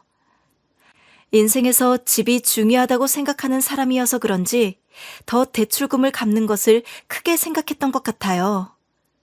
그렇게 8년이란 시간이 눈 깜짝할 사이에 지나고 저는 드디어 대출금을 완납했어요. 드디어 온전한 제 집을 갖는 것 같았죠. 너무 행복했어요. 안 먹어도 배부르다는 말이 무슨 뜻인지 알 것 같았죠. 그런데 남편은 제 상식을 벗어나는 행동을 했어요. 이제 우리도 안정이 됐으니 엄마 모시고 살아야지. 우리 어머니 방 만들어야 하니까 작업실로 놀고 있는 그 방 빼. 갑자기 그게 무슨 소리야? 어머님이랑 같이 살겠다니? 말을 알아듣게 해봐. 말귀 못 알아들어? 이제 대출도 다 갚았으니 어머니 모시고 살겠다고. 그게 무슨 소리야? 나랑 상의도 없이 어머님을 모신다고? 나는 인정할 수 없어. 난 어머님 모시고 사는 거 반대야. 내 집에 우리 엄마 모시는 건데 네 허락이 필요해?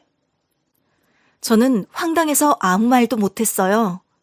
남편은 대출금을 완납하자마자 시어머니를 모시고 살겠다고 하더라고요. 당연한 듯이 뻔뻔하게 말하는 남편의 모습에 경악을 금할 수 없었죠. 남편은 제 말을 듣지 않았어요. 제가 옆에서 아무리 떠들어도 모른 척했죠. 남편이 이렇게 뻔뻔하게 나오니 혼란스럽더라고요. 대체 나 몰래 언제 이런 생각을 했는지도 알 수 없었죠. 그리고 동시에 화가 났어요. 누구는 힘들게 대출금 갚겠다고 투잡하면서 살았는데 정작 대출금도 제대로 갚지 않았던 남편이 자기 집이라며 뻔뻔하게 나오는 모습을 보니 화가 치밀었죠. 저는 도저히 남편을 그냥 두고 볼 수 없었어요. 이렇게 두면 남편이 정말 시어머니를 모시고 살겠다고 할 것 같았죠.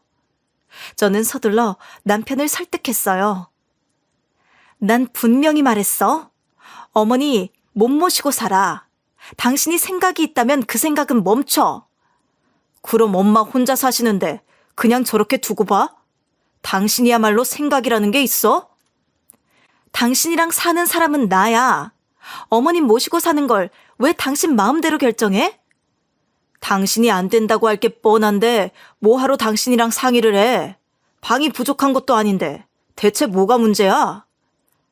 지금 그게 말이 된다고 생각해? 그럼 당장 내 사업은 어쩌라고? 맨날 그 사업. 누가 보면 월에 한 몇천만 원 버는 줄 알겠네. 이제 대출금도 갚았는데 그만두면 되잖아. 그건 내 일이야. 당신이 그만두라고 해서 그만둘 수 있는 게 아니라고. 난 분명히 말했어. 어머님 못 모시고 살고 내 사업도 계속 할 거야. 당신이 그렇게 말해도 상관없어. 어머니는 자식이라고 나밖에 없는데 당연히 내가 모셔야 하는 거 아니야? 당신은 결혼할 때 이런 생각 안 했어? 이제 와서 당연히 모시고 살아야 한다는 말을 하는 거야? 당신 왜 이렇게 뻔뻔해?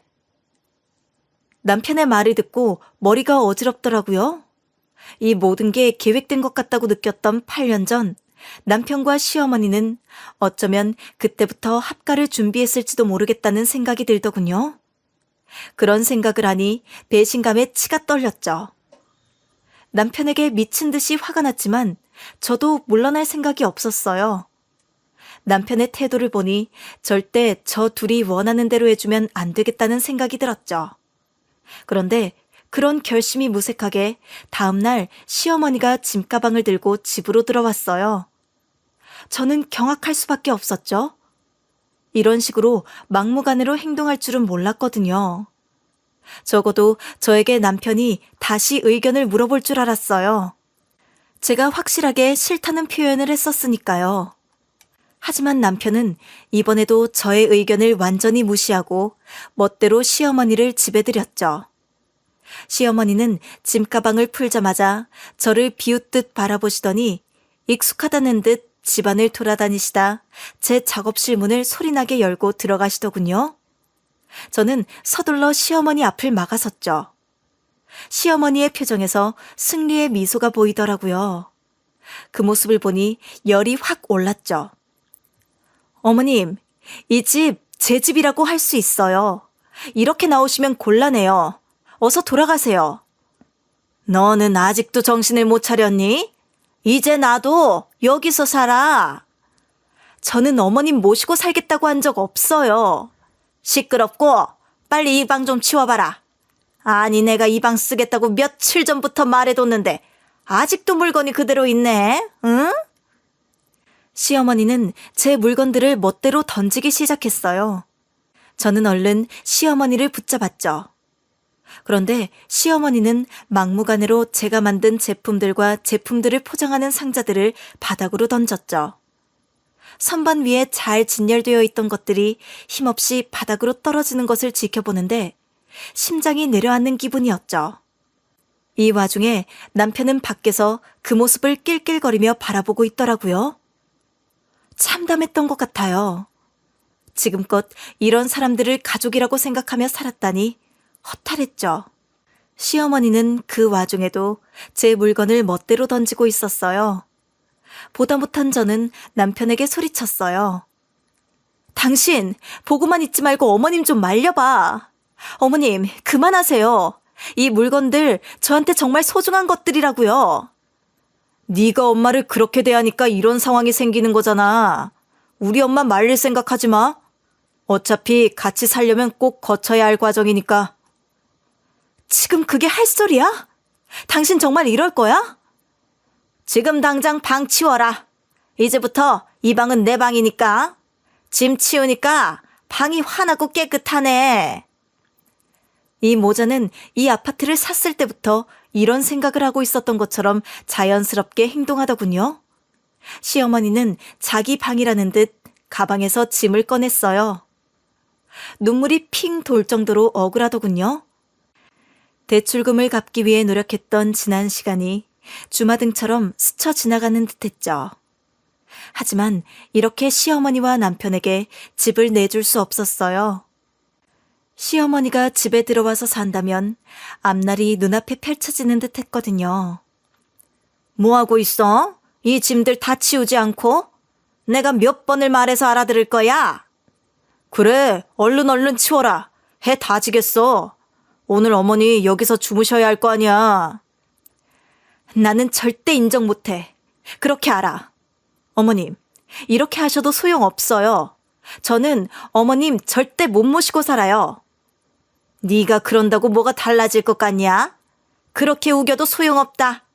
이 집도 내가 골랐던 거 생각 안 나냐? 이 집을 살 때부터 이 방은 내 거였어. 아니요. 이 집은 제 집이에요. 제가 어떻게 이 집 대출금을 갚았는데요. 시어머니가 표독스러운 얼굴로 저를 노려보더라고요.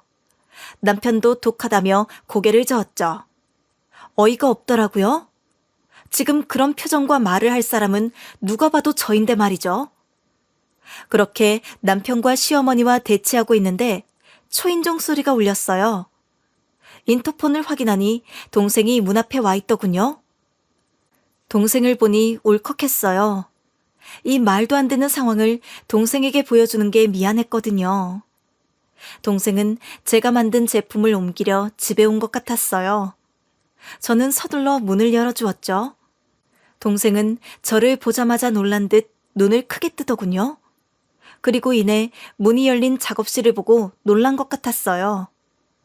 남편은 동생이 오자 표정 관리를 못하더라고요.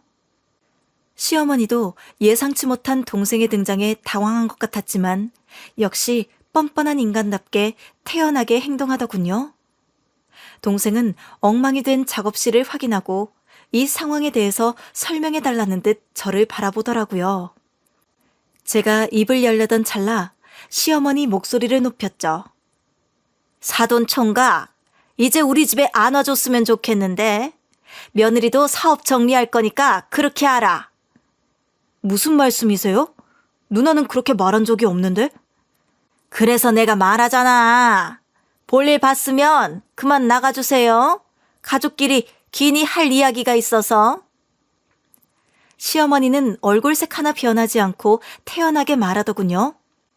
동생은 이 상황을 이해할 수 없는지 엉망이 된 방을 한참 둘러보았어요.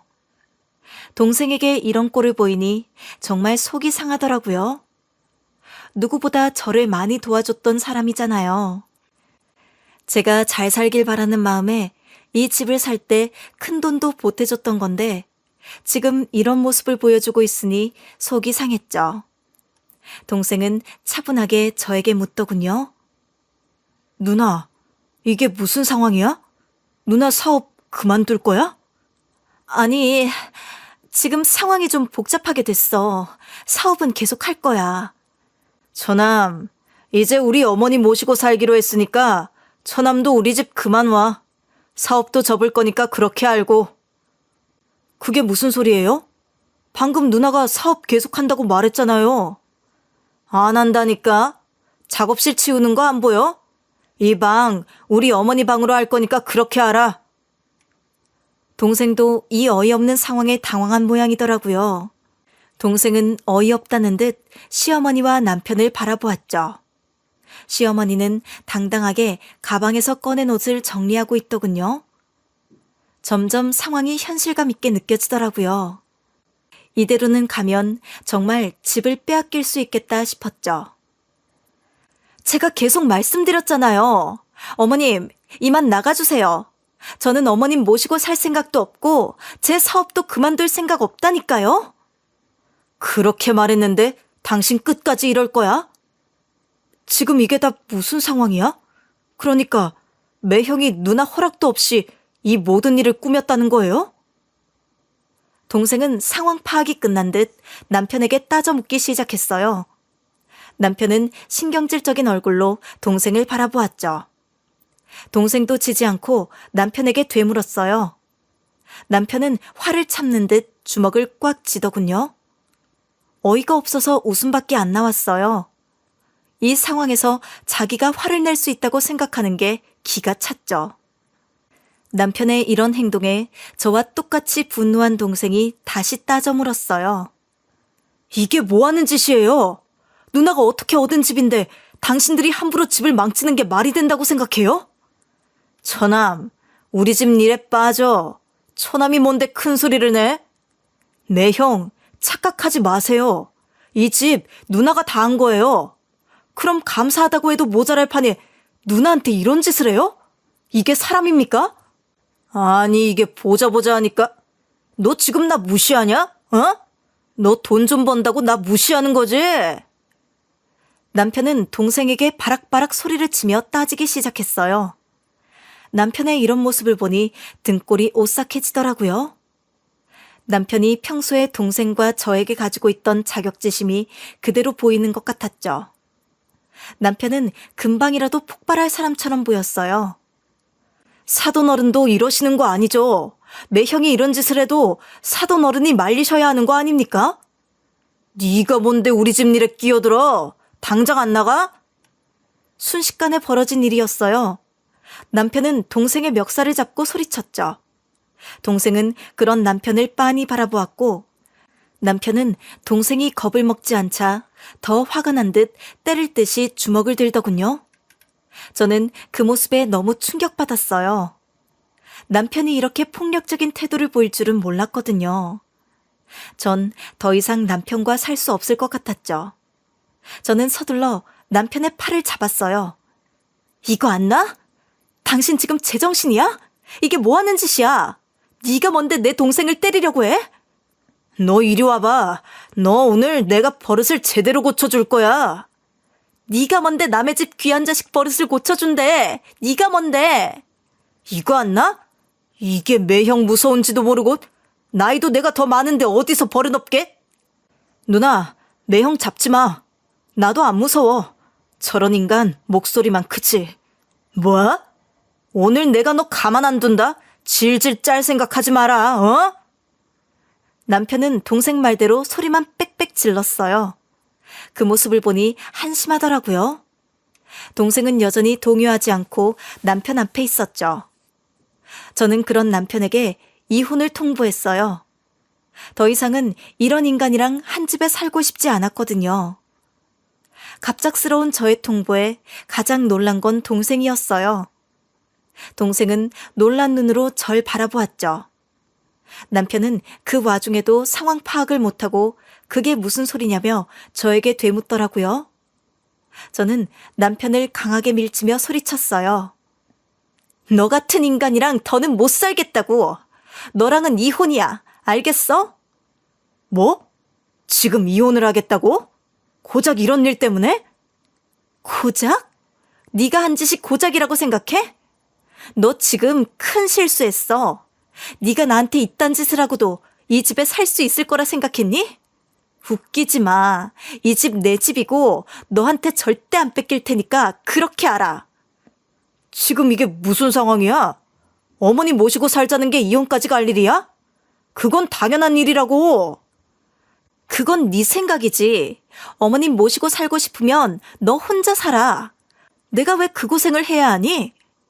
당신 잘 생각해. 후회할 거야. 지금 이혼하면 당신만 좋을 것 같지? 이혼하면 좋을 게 없다니까? 아니, 이렇게 살 바엔 이혼을 하는 게 훨씬 나아. 나는 당신이랑 이혼할 테니까 그렇게 알아. 그래, 이혼해. 당신이 이혼하자고 하면 내가 못할 줄 알고? 상황이 긴박하게 흘러가자 시어머니가 방에서 나와 남편을 말리기 시작하더군요. 시어머니는 이 상황이 남편에게 불리하게 돌아갈 것이라는 걸 짐작한 듯 했죠. 하지만 남편은 의기양양했어요. 표정이 어두워지는 건 시어머니 뿐이었어요. 아들아, 우선 흥분을 가라앉히고 잘 생각해봐라. 이혼을 하는 건 간단한 문제가 아니야. 어머님, 그렇게 말씀하셔도 이미 늦었어요. 당신이 원하는 대로 바로 이혼해 줄 테니까 잘 기다리고 있어. 그래, 좋다 이거야. 뭐, 무서워할 줄 알고? 아니, 나도 이혼, 당신이랑 이혼할 수 있어. 저는 동생과 바로 그 자리를 빠져나왔어요. 동생은 제 눈치를 보는 듯 했죠. 하지만 저는 홀가분한 마음이었어요. 시원하게 저질러 놓고 나니 비로소 제가 원하는 게 이혼이었다는 걸 깨닫게 되었어요. 너한테 험한 꼴 보여서 미안하다. 운전 좀 해줄 수 있어? 당장 변호사부터 만나러 가야겠어. 누나, 괜찮아? 누나 선택에 후회 없겠어? 후회할 게 뭐가 있겠어. 너도 저 인간이 무슨 짓을 했는지 두 눈으로 다 봤잖아. 그건 그렇지만 사실 나도 매형이 저렇게까지 막대 먹은 인간인 줄 몰랐어. 나도 저렇게까지 치졸한 인간인 줄 몰랐다. 이렇게 된 이상 이혼하고 꼭 내 집 찾아야겠어. 너도 알잖아. 저 집, 저 인간이 산 거 아니야. 내가 한 거라고. 그럼 다 알지. 누나가 대출금 갚겠다고 얼마나 열심히 일했는데. 그 순간 동생이 있어서 얼마나 다행인지 몰라요. 동생이 옆에 있으니 지금 일어나는 일이 별거 아닌 것처럼 느껴지더군요. 동생과 대화하다 보니 제 선택을 후회하기는커녕 확신하게 된 것 같아요. 저는 그날 동생과 함께 변호사를 만나러 다녔어요. 그중 가장 말이 잘 통하고 능력 있는 변호사를 구해 이혼 준비를 시작했죠. 남편은 그 와중에 자신의 처한 상황을 전혀 인지하지 못하고 있더군요. 하지만 저는 법적 다툼에서 이길 자신이 있었어요. 변호사를 만나고 나니 그 믿음이 더 굳건해지더라고요.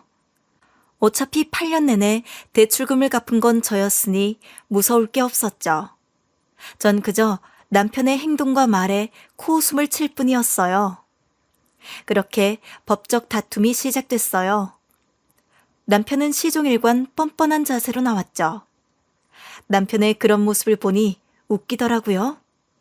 언제까지 저렇게 웃을 수 있을지 궁금했죠. 하지만 결과는 뻔했어요. 법적 다툼 끝에 저는 집 소유권을 확보하게 됐죠. 남편은 믿을 수 없다는 듯 고개를 저었어요.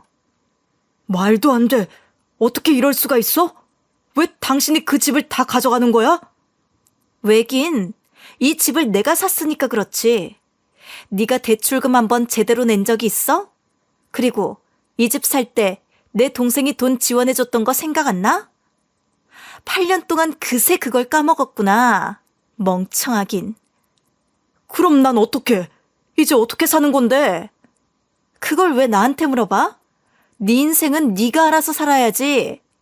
이젠 다신 보지 말자. 난 너 꿈에서도 보기 싫다. 저는 그렇게 남편과 완전히 남남이 됐어요. 남편이 없는 집은 생각보다 훨씬 좋더라고요.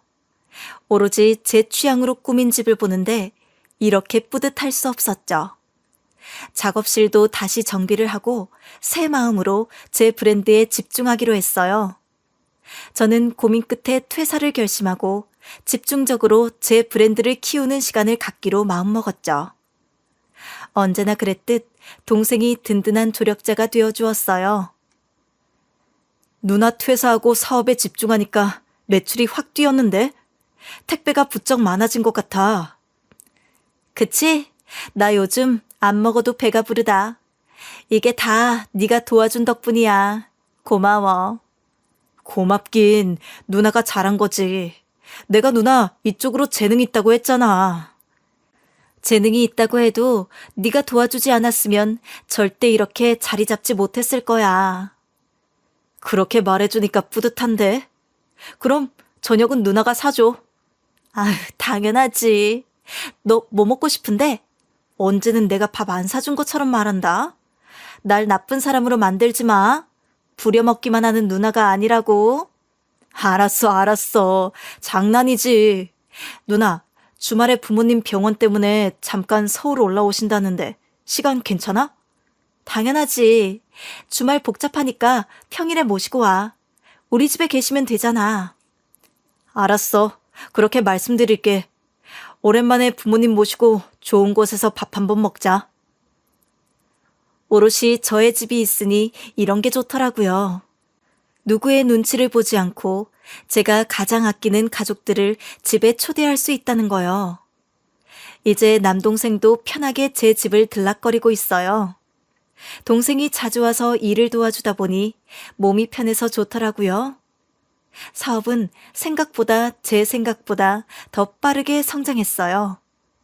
그 모습을 보니 더없이 기쁘더라고요. 놀랍게도 이혼 후 저는 훨씬 더 나은 삶을 살고 있어요. 몸도 마음도 훨씬 편안해졌죠. 하지만 이런 저와 다르게 전 남편의 상황은 좋지 않은 것 같더군요. 남편은 결국 집을 잃으면서 경제적으로 어려운 상황에 처했다고 하더군요.